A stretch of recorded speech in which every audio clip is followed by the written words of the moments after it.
I'm going to get text. I maybe learn how to text or something on this other phone. Do you have that other phone number?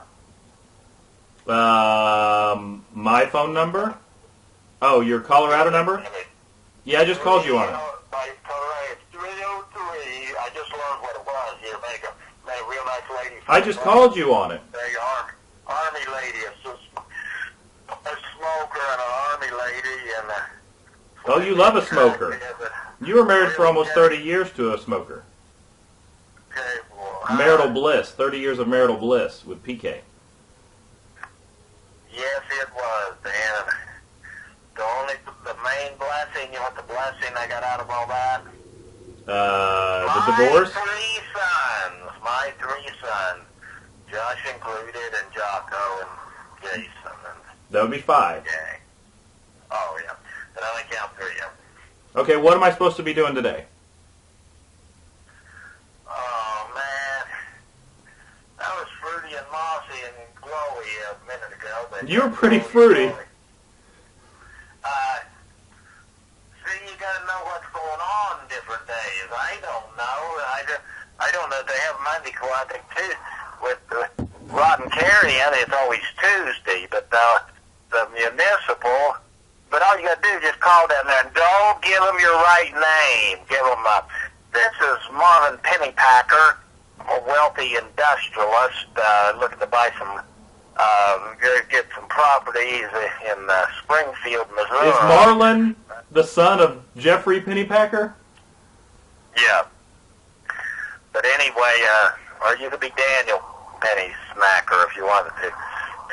But yeah, call down there and talk to the clerk. Don't talk to anybody in the prosecutor's office and find out just about when you could, when would be the soonest and best time to get an audience. That's done after court, always. Right, you might have an audience right now. That Thornhill, the name Thorn. Can you remember Thorn? Like somebody, a thorn in your side, like Rotten Carrion can be a thorn in a person's side. Yeah, that's the only judge I know is J. Ron Carrier. Yeah. No, we're not messing with him. He's on the forces, the demonic, satanic forces. We have to fight him, though, right? We have to fight him. We have to fight. We can't handle him. Only God and ACLJ can probably handle him. And see, they can have 90% of the millions of dollars we're going to recover. Not because Bruce and they're protected and they're in debt and all. You ain't getting money out of them with the witch. They got to either do jail time or make payments to the city, but the city who sponsors them has got to pay their debt. Hey, I found out the connection between Deaver and Bruce. See, they're always there sitting watching the gate, and Bruce I'm pretty sure Bruce was over there talking to him. Bruce said he taught law, and I think maybe he did, but not as you think. Because then Deaver said, I went to this class. And I learned that if you don't have no trespassing signs, I can come on your property and do whatever I want. Even if you're standing there and I'm threatening you and harassing you and stalking you, it's all legal, he says. And he's got a concealed carry, and the class he went to is a city-sponsored class taught You're by talking about a beaver that's carrying a weapon. Bruce Tyndall.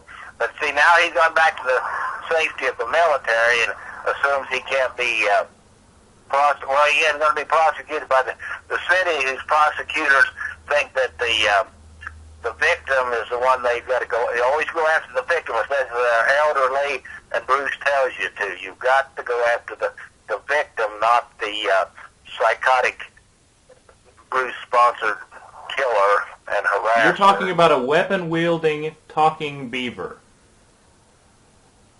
No, he didn't wield his weapon. He kept it in his pants. Oh, he's just carrying it. He kept it in his pants concealed. Okay. Right where he keeps all his privates. He keeps his privates and his tools and his stuff.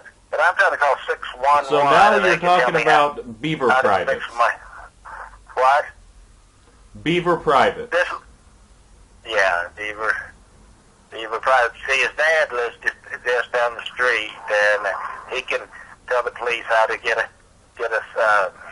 brought back here for charges. But it'll have to be the county. But they said, well, I live in the police, but the county where his crimes, 13 counts, he was caught in the very act of adultery with the witch. In a beaver trap. At the same time, they were vandalizing, and 13 counts of felony car tampering. The very cars I needed to go to the hospital in, and they'd already locked the gate, and the police and the brought and carried to give her the beaver traps are inhumane. The license to kill. They gave her the license to kill, and also the license. They said, no, you can't come out. You can't get your mail. You can't turn your water on and off out here because you'd be on this street that Teresa owns. She owns that street now. See, she did that with Freddie. That's the only good thing. She has a history. If they'll follow her back where the places she rented in Highlandville and Bolivar, they'll find out the document. She's the same person she's always been, and that's her. She has not become MO. a completely different person. No different person. Okay, then you're wearing my ear. Okay, you've got more than enough. And talk to Josh and see if he wants to have any quality of economic life. His inheritance is those cattle that I sold him for $1, and he chooses to, if he can either collect the money on them or just ignore and say, oh, they will use this bait. I don't care if they were where they're supposed to be on land. I paid big money and paid up a year in advance, on 6 months at a time in advance on, and Greg Walker just cashed the check recently on the one after they got me run me off and told everybody that even though I public defender, he said, well, they say you're just a